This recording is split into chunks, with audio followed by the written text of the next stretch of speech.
Amis pêcheurs à la mouche, bonjour. J'ai décidé de replonger dans mes souvenirs de voyage pour vous ressortir du grenier mes meilleurs souvenirs de pêche en nymphe. Et comme je vous rabâche à longueur de vidéo que c'est la pêche en nymphe au grand fil qui me permet de prendre du poisson partout sur terre, ce sera bien sûr des souvenirs de pêche en nymphe au fil dans les courants des plus belles rivières que j'ai vues tout autour du monde.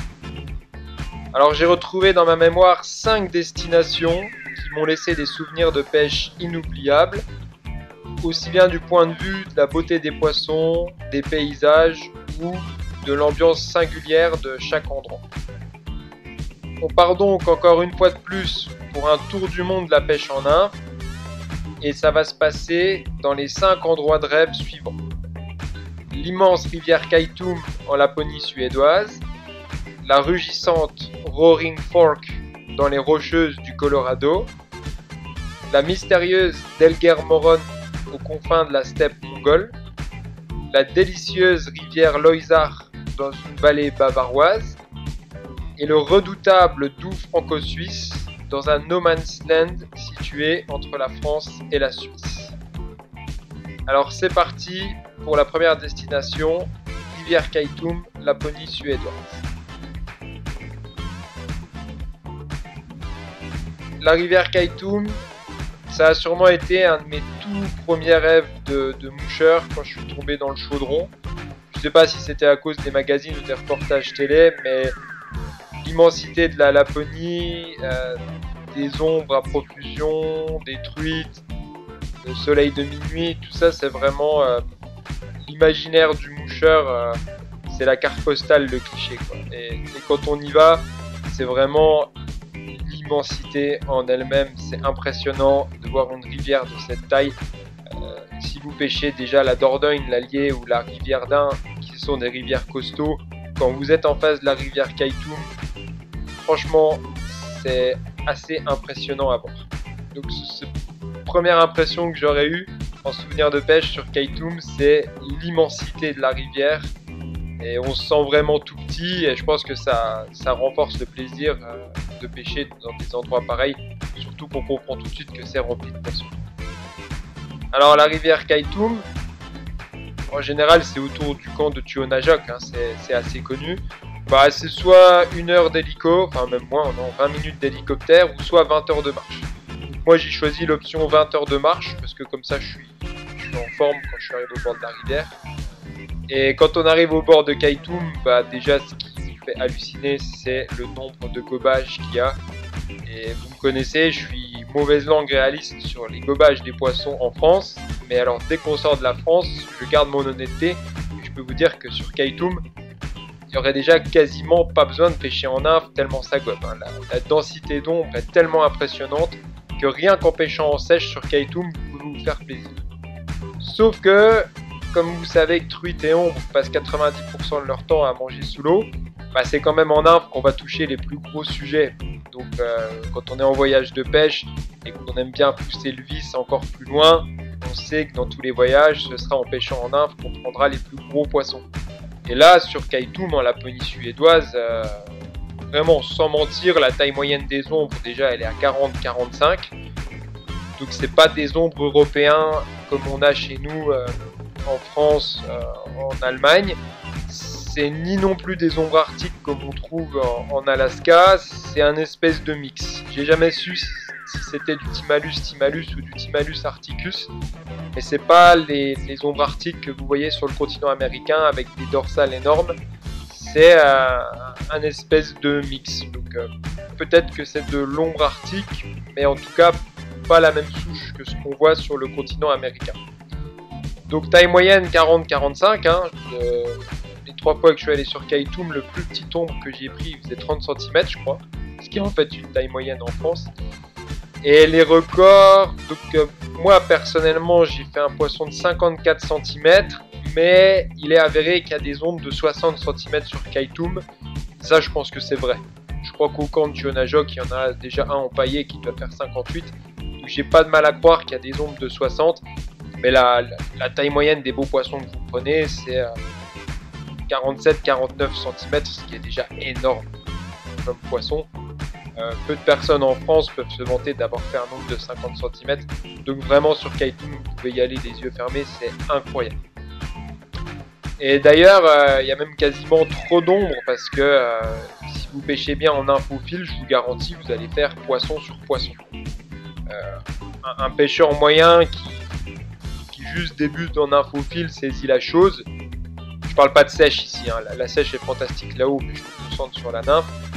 Je sais pas, même en étant très mauvais, vous allez faire 10 poissons par jour, vraiment, parce que tellement ils ont la dalle et tellement ils sont faciles. Après, si vous maîtrisez vraiment bien votre sujet, vraiment, moi je suis encore pas le meilleur des nympheurs, il y a des gens bien meilleurs que moi. Et déjà, moi, dans mon cas, c'était plutôt entre 40 et 50 poissons par jour sur Kaitoum. Donc vraiment, un bon nympheur qui arrête pas, il pourrait taper une journée complète, c'est 100 poissons sur Kaitoum. Après, le problème de sélectionner les gros ombres sur Kaitoum, c'est compliqué. Il y a tellement de densité, tellement c'est des gros bancs d'ombre que vous tapez dedans, et puis à un moment, vous forcez, puis par le nombre, vous arrivez à faire du gros. Donc il y a aussi des magnifiques truites fario. Et là, la nymphophile, elle est problématique parce que ça va être de la pêche de courant. Donc vous allez toucher les farios de manière aléatoire. Mais si vous faites comme moi, que vous pêchez plusieurs jours sur Kaitoum, vous prenez, je dirais, une fario pour 20 ombres dans les courants en nymphophile. Et vous pouvez toucher des très beaux poissons. Très beaux poissons. D'ailleurs, j'ai un très bon souvenir, sûrement la plus belle case de ma vie. Et j'ai pris en infophile un poisson là-haut que j'ai jamais vu et qui m'a mis backing, donc il m'a sorti tous les 8 mètres d'indicateur, plus le backing primaire, plus la soie, plus le backing, tout le merdier. Et j'ai jamais pu dire si c'était un saumon ou une truite parce qu'il y a aussi des saumons qui remontent. Après, la taille moyenne des truites sur Kaitoum est très belle aussi, elle est à 40-45 avec beaucoup de poissons à 50-60 et il y a des poissons à 70-80 plus des saumons. C'est une immensité, Kaitoum, c'est vraiment des souvenirs impérissables pour moi. Par contre, c'est un milieu très dur parce qu'il peut pleuvoir beaucoup et les moustiques là-haut, c'est un enfer. Si vous y allez, Laponie suédoise, en fonction des moments de l'été, printemps ou de l'automne, c'est rempli de moustiques en général et il y a deux choix. Il y a le choix chimique avec des insecticides avec un peu de DDT dedans, ce qui n'est pas très bon, ou le choix physique avec la moustiquaire. Donc moi j'ai toujours choisi la moustiquaire, tant pis, mais vraiment les moustiques c'est un enfer. Si vous allez là-haut, faites attention. Et Kaitoum, c'est incroyable parce que c'est un système à la fois de rivière et lacustre, avec des alternances de grosses parties de lac, et puis d'un seul coup ça s'agite en courant, où là on trouve tous les ombres. C'est vraiment un espèce de double système. Par contre, c'est une des rivières les plus dangereuses que j'ai pêché en wading de ma vie. Il y a vraiment des gros blocs, avec des gros trous, avec des gros courants. Et là franchement, vous pouvez vous tuer. Cette rivière, là, si vous vous faites emporter, l'eau est très froide. Vous voyez sur les photos, très dangereuse. Mais bon, une fois de plus, c'est le danger qui renforce le goût de l'aventure. Alors, comment ils pêchent les Suédois sur Kaitoum? Parce qu'on peut toujours comparer pourquoi nos méthodes françaises sont plus efficaces. On va pas se mentir, hein, je vous l'ai déjà dit, la France est un des endroits les plus difficiles à pêcher en nymphe au monde. Grosse passion de pêche, gros niveau de pêche, rivières très diverses, des eaux très claires en général, ce qui fait qu'en France, désolé d'être chauvin, on est très bon dans la pêche en nymphe. Les Suédois, c'est toujours pareil, tellement il y a de poissons, ils n'ont pas besoin d'avoir des techniques compliquées. Et déjà à la base, autour des territoires de Kaitoum, dans la région du Norrbotten, là, tout au nord de la Laponie, c'est des territoires Sami, donc c'est les peuples ancestraux, donc eux ils ont le droit de pêcher au filet. Donc là, on n'est même pas dans la comparaison, ils balancent des filets dans les lacs, et ils sortent tout ce qui bouge, ombre commun, ombre chevalier, perche, brochet, saumon de fontaine, corégone et compagnie. Après, le Suédois classique, il pêche beaucoup en sèche, avec des grosses sèches, parce qu'ils ne vont pas s'emmerder à pêcher en nymphe. Quand il y a des poissons qui gobent toute la journée, 24 heures sur 24, pourquoi s'emmerder à pêcher en nymphe? Je suis le premier à le dire. Donc, ils n'ont pas de problème avec ça, il y a des gobages tout le temps. Donc, faut pas forcément s'emmerder à pêcher en nymphe, mais ce qu'ils font, c'est qu'ils pêchent avec ce qu'on appelle là-haut les clink hammers. Donc, il y en a beaucoup d'entre vous qui connaissent, c'est des pompons, hein, c'est des mouches sèches très flottantes. Et ils mettent une nymphe derrière, alors là vous faites un massacre, hein, si vous pêchez comme ça sur Kaitoum. Comme vous pouvez faire des longues dérives, c'est carrément une dérive, un poisson. Voilà, donc on parle un peu de pêche en sèche, ça fait pas de mal. Quand on est dans des endroits où il y a encore des rivières qui donnent des insectes, il n'y a pas de raison de ne pas passer sa journée à pêcher en sèche. Et pour ma part, sur ma méthode de pêche en infophile là-haut, sur Kaitoum, c'est du bourrin complet. Hein. C'est de la pêche en infophile de sagouin, comparé à ce que vous faites en France. Si vous m'écoutez aux quatre coins de la France, que vous pêchiez le nord-est, exemple la Loue, l'ouest, les rivières de Bretagne, et sud-ouest, Pays Basque, ou sud-est, les Sorgues ou Massif Central, ça n'a rien à voir. Là, vous le mettez en 16 centièmes, sans pitié, vous mettez les nymphes les plus grosses, les plus visibles de la gamme, orange spot en pointe, orange spot en sauteuse, et vous tabassez là-dedans. Et vous verrez d'ailleurs que si vous utilisez mes nymphes là-haut, c'est là que vous pourrez tester la solidité, parce que quand vous aurez sorti 40 ombres de la journée avec la même nymphe, une pheasant-tail ou une céramique, alors la pheasant-tail, au bout de 50-100 poissons, elle peut faire la gueule, je vous l'accorde. Par contre, la céramique, vous la détruirez pas. Vous pouvez taper dessus au marteau. Les céramiques sont très bonnes dans les endroits comme ça où vraiment on fait du poisson et où c'est vraiment de la pêche du bourrin. Voilà pour le petit topo sur Kaitoum. On va partir maintenant aux USA, sur une rivière pas très connue qui s'appelle la Roaring Fork. Et la Roaring Fork, c'est une rivière du Colorado qui est moins pêchée en général par les Européens parce qu'elle a un vrai profil alpin. Et en général, au Colorado, les Européens qui pêchent assez fin aiment bien aller sur la South Plate et la Frying Pan, qui sont des rivières où il y a beaucoup de pêche à vue, beaucoup de belles pêches en sèche sur des lisses. Et la Roaring Fork, c'est une belle alternative, vraiment alpine, vraiment accidentée, avec des gros blocs. C'est pas une rivière forcément énorme, mais elle est très encaissée, très accidentée, très sportive. Pas forcément dangereuse au sens où vous pouvez vous faire emporter dans l'eau parce qu'elle est pas énorme. Mais la marche sportive avec plein de blocs écroulés dans l'eau de différentes tailles sera vraiment fatigante mais plaisante. Donc une rivière avec beaucoup d'eau blanche, bah, c'est pas pour rien qu'elle s'appelle Roaring Fork. En anglais, to roar, ça veut dire rugir. C'est la rivière rugissante. Et on l'entend bien quand on y pêche. Et donc, beaucoup d'eau blanche, des courants très agités, et c'est beaucoup de pocket waters. Vous savez, je vous avais dit les petites poches, les petits postes derrière les cailloux, hein, des poches dans les courants, qui se pêchent super bien en infophile sur des dérives rapides. Et là, on est au top avec la pêche en infophile à l'européenne, parce qu'en fait, les Américains, avec leurs balles de ping-pong, bah, avec les indicateurs flottants, vous savez qu'il faut des dérives longues pour que la nymphe rentre en action. Donc eux, en fait, sur une rivière comme la Roaring Fork, ils visent que les endroits où il y a des dérives longues, donc à peu près les pools assez profonds. Et en fait, ça fait que 20% du linéaire, donc ils oublient toutes les pocket waters, là, tous les petits raccoins où il peut y avoir des truites arc-en-ciel et des farios, bah, ils peuvent pas les pêcher avec leur méthode de bourrin, parce que le temps que vous posez la balle de ping-pong, le temps que la nymphe descende, se mette en dérive dans le courant, bah, la dérive, elle est déjà morte en fait. Alors qu'en pêche en nymphe au grand fil tendu, comme je vous propose, vous allez pouvoir opérer de manière chirurgicale le moindre mètre carré de rivière. Et alors là, vous vous régalez, quoi. Vous tapez derrière le moindre caillou, et il y a un poisson à la clé très souvent. Alors, bémol quand même, parce que c'est quand même des rivières pêchées, on est au Colorado, aux USA, il y a quand même du monde. Même s'ils pêchent comme des sagouins, ils imposent quand même une pression de pêche. Et l'eau est également très claire sur la Roaring Fork, donc elle vous voit. Donc allongez quand même un peu les dérives. Et puis il y a les molos sur le coloris des nymphes, quoi. Donc les poissons là-haut, bah, c'est une fois de plus la carte postale du Colorado. Hein. C'est des truites arc-en-ciel natives avec des couleurs fantastiques.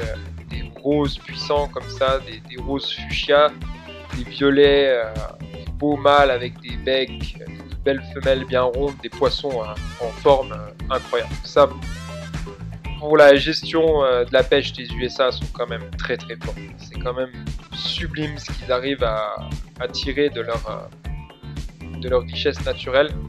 Ça, je les félicite pour ça. Donc sur Roaring Fork, des arcs-en-ciel taille moyenne 30-40 cm qui ont une patate incroyable parce que l'eau est très fraîche. Donc mollo quand même sur le nylon, mais quand même assez fort parce qu'il y a des poissons combatifs. Donc pour ce qui est de la ligne, je vais sur du 14 centièmes parce que 16 centièmes ça pourrait le faire, mais il y a quand même une petite pression de pêche au-dessus, ça je vous ai dit. Donc un bon nylon en 14 avec des nœuds bien faits, ça fait le job. N'oubliez pas que sur des rivières comme ça, très accidentées, très caillouteuses, votre nylon il fatigue vite.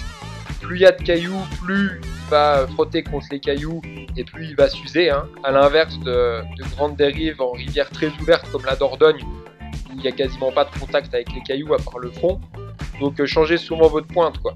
Et puis là sur Roaring Fork, moi j'utilisais quand même du semi-discret, je mettais pas de l'orange spot parce que je vous dis, les Américains mettent quand même une pression de pêche, donc il faut être plus malin qu'eux dans la présentation des nymphes. En plus l'eau est très claire, donc des nymphes assez grosses en taille, mais plutôt assez discrètes quoi. Du cuivre en pointe et puis du noir, du chocolat en sauteuse. Alors comment pêchent les Américains ? Moi je vous l'ai déjà dit, hein, moi je suis fasciné par le paradoxe américain. Des gens qui sont les leaders du monde dans une majorité de domaines, mais alors dans la pêche en nymphe qui sont mauvais comme jamais. Et c'est pas de leur faute, c'est parce qu'ils ont trop de poissons dans leur rivière. Alors ça c'est simple, tout le monde vous le dira. Plus il y a de poissons dans un pays, plus les gens seront mauvais en nymphe. Ça c'est même pas un paradoxe, c'est une explication simple. Vous n'allez pas affiner vos techniques parce que vous prenez des poissons comme à la parade qui ne sont pas éduqués. Donc ça coule de source, vous n'avez pas à affiner votre dérive, vos choix de nymphes, vos lestages, vos stratégies, vos approches, si c'est blindé de poissons et qui mordent n'importe comment. Alors par contre, le vrai paradoxe, c'est que c'est aux USA que j'ai vu les meilleurs pêcheurs en sèche de ma vie. Je me souviens des pêcheurs, quand il y a des éclosions de midges, là, sur des sèches en taille 20, 22, 24, et je vous jure 26, sur des lisses. Pêcher ça en sèche, alors là bravo pour le coup. Mais en nymphe, non, ils ont ce problème culturel là avec leur balle de ping-pong. Je sais pas pourquoi ils s'attachent à ça depuis des décennies. Je sais pas, je pense que c'est un problème culturel. Ils aiment trop leur balle de ping-pong. Et puis de toute manière, même si vous connaissez un peu la scène là-haut, moi je suis allé plusieurs fois au Colorado, on connaît vite les rois de la piste de la pêche en nymphe là-haut. Donc le plus connu, pour ceux qui savent, c'est Pat Dorsey. Pat Dorsey, hein, en prononciation française. Et en fait, quand vous lisez toute la littérature sur le mec, puis vous regardez ses vidéos, alors il doit être sympa au demeurant, mais en fait, il pêche qu'avec des chevrotines. Donc, laisse tomber, quoi. Si on transpose ça en France, c'est même pas la peine. D'ailleurs, je crois que c'est interdit chez nous. C'est même pas de pêcher avec des chevrotines, là. Et certains d'entre vous connaissent sûrement l'engouement qu'il y a eu autour du film Modern Nymphing de Len Sigan et Devin Olsen. C'est pareil, je pense que c'est des mecs super sympas au demeurant, mais en fait, ils ont tout volé aux Européens, il n'y a vraiment rien de glorieux dans ce qu'ils ont fait. Et d'ailleurs, quand on va aux USA, on voit bien que ça colle pas, quoi. Pour regarder leurs films en France, les mecs, ils ont copié-collé la méthode européenne avec un film bicolore, ce que je fais, ce que tout le monde fait en Espagne, dans le sud, sur l'Ain, sur la Sorgue, la pêche en nymphe au grand fil, à la frisque, on est tout pareil au même.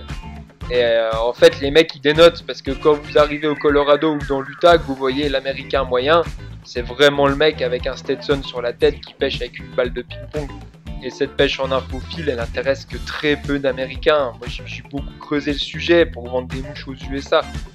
Même si 1% des Américains c'est énorme, vu de la France aux États-Unis, il y a toujours trop de poissons pour que ça explose. Ça intéresse toujours une minorité de monde. Et voilà, de toute manière, ma critique c'est que même en volant les méthodes européennes comme ils ont fait, les Américains seront jamais aussi bons que les Européens parce qu'ils pêchent des terrains de jeu qui sont bourrés de poissons et tu ne pourras jamais forger ta technique si tu pêches dans une piscine qui est remplie de poissons. C'est aussi simple que ça. Donc ce qu'ils ont de bon, que nous on n'a pas en France, c'est qu'ils sont excellents en marketing. Effectivement, les mecs quand ils tournent un film, c'est caméra subaquatique, c'est la truite qui saute, ça envoie du lourd, c'est à l'américaine comme on dit en France. Effectivement, on est dans la paillette, on est dans le marketing, c'est beau, c'est sublimissime. Maintenant, on emmène les deux Lascar, Lance Higan et David Olsen pêcher sur des classiques français comme la sorgue, la vis, la loup, la tour, le doux, le tarn ou la dourbie. Honnêtement, je pense que leur épuisette sera pas trop mouillé. Ça peut être que mon avis, mais on peut pas passer une vie à pêcher aux USA et débarquer sur la sorgue et faire du poisson. C'est des endroits qui sont complètement opposés en termes de densité de poissons, de difficulté de pêche et d'éducation des poissons. Voilà, c'était ma petite critique encore sur les USA qui me fascine. Critique, mais c'est une critique gentille, c'est plutôt une admiration vis-à-vis d'un paradoxe et puis d'un rêve de pouvoir, je sais rien, moi toutes les semaines aller pêcher aux USA. Allez, prochaine destination, très bon souvenir, un de mes tout premiers voyages quand j'étais jeune de pêche à la mouche qui est la Mongolie. Alors la rivière d'Elgar Moron, c'était mon deuxième voyage en Mongolie. Le premier voyage, j'avais fait la rivière Tchoulout, qui est une rivière beaucoup plus petite, encaissée, avec des gorges très profondes. Et là, la d'Elgar Moron, on est plutôt sur un profil Dordogne, allié, rivière de plaine, très étalée au milieu de la steppe. Bon, et là, vous avez carrément l'impression d'être sur une autre planète. Ceux qui sont déjà allés en Mongolie me comprendront. Pêcher au milieu de la steppe, des rivières qui ont rien à voir avec ce que vous avez vu dans votre vie. Donc vous avez ce qu'on appelle le vertige horizontal parce que il n'y a rien devant votre regard sur 100 km. Il n'y a que des montagnes, la steppe, le mystère, les nomades, les chameaux, les truites, les nocs et les taïmens. Il n'y a que ça. Et le cadre est vraiment extraterrestre. Les poissons n'ont rien à voir avec ce que vous avez vu dans votre vie. Les truites, les nocs, elles sont carrément rouges-violets. C'est des poissons qui bataillent comme jamais. Les ombres, c'est des espèces d'ombres qui n'ont rien à voir avec nos ombres communs ouest européens. Les taïmens, ça c'est encore une autre méthode de pêche qui se fait pas en infophile, j'en parlerai pas ici. Mais la pêche des truites les nocs en Mongolie, c'est incroyable, il y a des densités de poissons. Et c'est pareil, vous avez même pas besoin de pêcher en nymphe. La nymphe, c'est le bonus pour prendre les gros poissons là-haut. Ça gobe en sèche 24 heures sur 24. Si ça gobe pas, vous pêchez l'eau. Donc une fois de plus, sortie de France, ça gobe quoi. Il y a des insectes, je suis toujours un peu triste, malheureusement. Je fais ça, cette entreprise Nymph Evolution, je la fais un peu dans un dépit heureux, qu'il n'y ait plus de gobage. Peut-être qu'un jour ça reviendra en France. Mais force est de constater que dès qu'on sort de la France, il y a des gobages partout. Donc si vous voulez mettre le bonus et pêcher en nymphe là-haut, ce sera des énormes lénocs et des très gros ombres. Attention, en fonction des régions où vous allez en Mongolie, il y a 5 espèces d'ombres. Donc c'est complexe de trouver les très gros ombres en Mongolie, c'est souvent des ombres lacustres, qui sont plutôt dans l'Altaï. Mais il y a quand même des belles espèces d'ombres qui font 40-50 cm avec des robes incroyables. C'est encore des sous-espèces du genre Timalus qui sont encore ni les ombres arctiques canadiens, ni les ombres arctiques suédois, ni les ombres européens. C'est extraterrestre. Pour moi, la Mongolie, c'est lunaire, extraterrestre. Vous avez vraiment l'impression d'être sur une autre planète. Alors, pour ce qui est de la ligne de pêche en infophile pour pêcher en Mongolie, c'est comme en Suède, c'est de la pêche de sagon. J'ai rien à vous dire là-dessus. Vous mettez une pointe en 16 centièmes, en 18, en 20, en 24, on s'en fout, ça change rien. Les poissons crèvent la dalle, ils sont plus que faciles, il y a des densités incroyables. Vous aurez mal au bras à prendre des poissons avant de réfléchir à quoi que ce soit. Vous mettez une nymphe, n'importe laquelle, dans un courant, vous allez faire du poisson. Donc des grosses nymphes visibles, que des orange spots, avec différents lestages pour être proche du fond, et puis sans pitié. Je pense que c'est l'endroit le plus facile que j'ai pêché. Alors comment ils pêchent nos amis mongols? Bon, voilà, on n'est plus dans... On est déjà plus dans de la pêche à la mouche, ça c'est sûr. Donc moi je les ai vus pêcher de deux manières, soit au filet, ou soit, c'était assez étonnant, avec une méthode, avec juste une bobine de fil, donc une cuillère, mais ils tournaient cette cuillère comme si on lançait un lasso, quoi. Alors, fascinant. Donc ils ont la réserve de fil dans la main, ils tournent la cuillère, et ils lancent ça comme un lasso.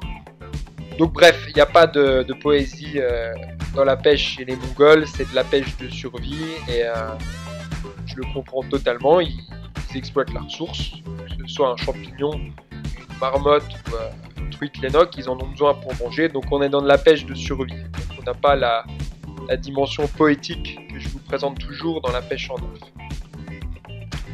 Alors, prochaine destination, on revient en Europe sur une rivière que j'ai beaucoup appréciée, qui est une rivière de Bavière qui s'appelle la Loisach. Loisach hein, en français, L-O-I-S-A-C-H. Et quand je vais sur la Loisach, à chaque fois je pense à Sylvain Tesson, parce que Sylvain Tesson, dans ses bouquins, quand il décrit un endroit paradisiaque, il appelle ça un pique-nique en Bavière. C'est son expression pour dire que c'est un moment délicieux. Et ça me fait toujours penser à ça. Et je partage totalement l'idée de Sylvain Tesson, que quand on arrive dans les vallées de Bavière, on est dans la carte postale du rêve du moucheur. On a la rivière fraîche qui s'écoule dans les alpages. Et puis on s'imagine sortir une petite nappe à carreaux, avec des bretzels, une bonne bière fraîche, la canne de pêche à la mouche à côté. L'image de bonheur du moucheur en Bavière. Alors au-delà de la poésie, la rivière Loisach, c'est vraiment une rivière typique de Bavière. C'est un bijou alpin qui est quand même casse-gueule au sens des conditions, parce que c'est une rivière soumise à la fonte des neiges et vous pouvez vraiment prendre votre tôle si elle est teintée. Elle est vraiment pas belle. Moi je l'ai vue dans les deux conditions, en place, limpide et teintée. Et oh, teintée, elle fait mal. C'est vraiment du chocolat, du sale chocolat, donc ça pêche pas. Donc un mix d'ombres qui apparemment sont des ombres de souche, très très beaux ombres, belle taille moyenne, beaux ombres solides, des poissons de courant très très costauds, avec la petite tache violette comme dans les Balkans. Et puis un mix d'arc-en-ciel bien bassiné, comme ils aiment bien en Allemagne, hein, c'est les rois du bassinage. Donc là des arcs-en-ciel assez jolis, parce que la rivière est assez accidentée, donc elles ont le temps de se refaire une santé, de faire du muscle dans les courants. Très belle rivière, assez technique, avec aussi bien des grands lisses que des parties plus cassées avec des obstacles. Donc belle pêche en inf ou grand fil derrière les obstacles. Et j'ai jamais trop vu de gobage là-haut, mais je pense que c'est des endroits qui peuvent bien gober. Pour ce qui est de la ligne, pour pêcher la Loisach, donc ou les rivières de Bavière, hein, on est dans les styles de la Trône, quoi. Bah moi je reste sur du 14 centièmes, ça reste quand même assez costaud, parce qu'il y a quand même des beaux poissons, il y a du courant, ça tire, mais ils sont quand même à un minimum éduqués. Et en fait c'est comme aux USA, je reste sur des nymphes assez discrètes quand même, sans exagérer, sauf si je vois qu'il y a beaucoup d'arc-en-ciel facile, je passe sur de l'orange. Mais il y a quand même une pression de pêche, même si je vais vous donner mon point de vue sur les Allemands, disons qu'ils ne pêchent pas non plus comme des cadors, quoi. Donc comment pêchent les Allemands? Je donne mon opinion une fois de plus, hein, vous me contactez sur nymphevolution.com si vous pensez que j'ai pas raison, on peut en discuter. Moi j'ai pêché l'Allemagne donc tout à l'ouest près de chez moi, et en Bavière, ce qui sont deux endroits totalement différents, puisque en Bavière on est sur des profils alpins, et proche du nord-est de la France, la frontière de l'Allemagne, on est sur des rivières de plaine. Et à chaque fois, j'ai vu les Allemands, alors leur méthode traditionnelle, elle fait peur. Ils pratiquent une espèce de pêche en noyer aval en nymphe, j'ai toujours vu ça faire. Alors ils ont toujours une soie, ça vous fait peur. Ils ont une canne. Alors si nous en France, on pêche assez finement en soie 2, 3, 4, Eux, ils sont plutôt sur du 6, 7, 8. Donc ça fait assez peur. Déjà, quand vous voyez au loin la taille de la soie, vous vous dites oh là là. Et ils tripotent des nymphes aval comme de la pêche du saumon, avec des très gros nylons. Et alors, la taille des nymphes, là j'étais sublimé là-dedans. Chaque fois que j'étais en Allemagne, j'ai discuté un peu avec les pêcheurs. Alors, si nous en France, on pêche avec des nymphes plutôt 18, 16, 14 et encore 14, ça devient gros en France parfois. Eux, non, ils sont décomplexés. Hein. Eux, c'est plutôt dans du 10, 8, 6, 4, 2. Sur la Loisar, j'ai vu un mec, putain, le porte-bois en taille, 4, 6 quoi. Après, est-ce qu'ils ont tort pêcher avec des très grosses nymphes? Pourquoi pas, hein. Peut-être nous on se fait un effet placebo sur la finesse. Pourquoi pas. Le choix de la nymphe, pourquoi pas. Pêcher avec des grosses nymphes. Hein, il y a aussi des gros porte-bois dans ces rivières. Par contre, la méthode, là, sur Loisar, non, tripoter aval une espèce de pêche en noyer derrière des blocs. Bah, moi je faisais une journée en pêche en info-fil. Je faisais entre 10 et 20 poissons sur Loisar quand c'était moyen. Je voyais les mecs bloqués dans les poules tripoter une noyée. De temps en temps, il avait un poisson parce que méthode de pêche hasardeuse, bancale. La pêche en noyer ancestrale, elle est bien sur des grands poules réguliers comme sur la Dordogne ou la rivière d'Ain où il y a une centaine de mètres de courant régulier. Et vous n'allez pas tripoter des nymphes qui traînent 10 cm sous la surface, plein aval, derrière des blocs dans une rivière alpine. Voilà, c'est mon point de vue. Je pense que c'est vraiment archaïque et pas du tout adapté comme méthode. Moi, j'ai vu les Allemands pêcher comme ça la dizaine de fois que j'ai pêché en Allemagne. Je me trompe peut-être, mais la méthode m'a pas du tout semblé adaptée au type de rivière. Dernière destination, et pas des moindres, comme je l'ai dit, le redoutable Doubs franco-suisse. Et redoutable, il l'est. Parce que, est-ce que c'est un des endroits les plus difficiles que j'ai pêché de ma vie? Je pense qu'avec la rivière d'Ain, avec la haute rivière d'Ain, avec la Louve,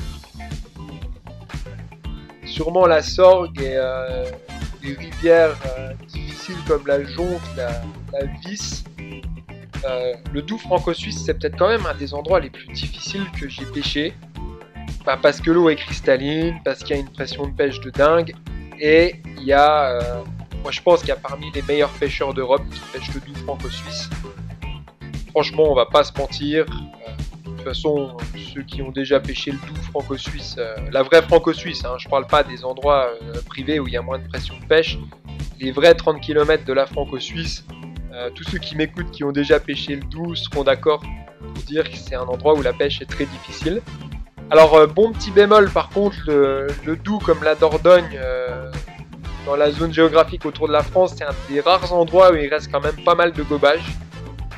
Moi j'ai déjà vu encore les dernières années des très belles éclosions sur le Doubs. Donc, je suis honnête, hein, je suis pas mauvaise langue. Vous pouvez faire des très belles pêches en sèche sur le Doubs. Mais comme d'habitude, vous connaissez, je suis un vicieux et les plus gros poissons, on les prend qu'en nymphe.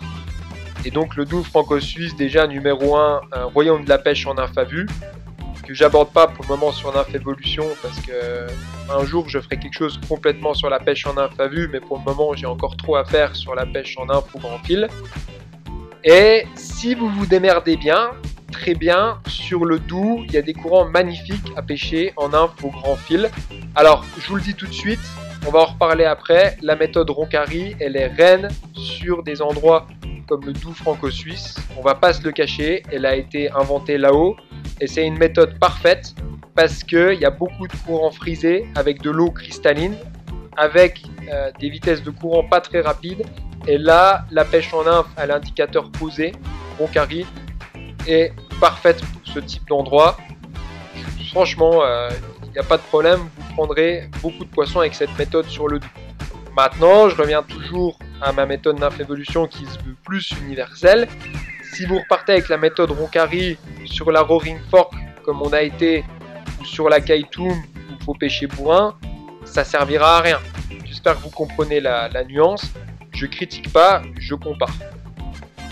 Par contre, si vous pêchez les têtes de courant ou les endroits les plus agités du doux franco-suisse en pêche en nymphe au grand fil comme je vous le propose, alors là il faut descendre très fin et choisir les nymphes les plus petites et les plus discrètes.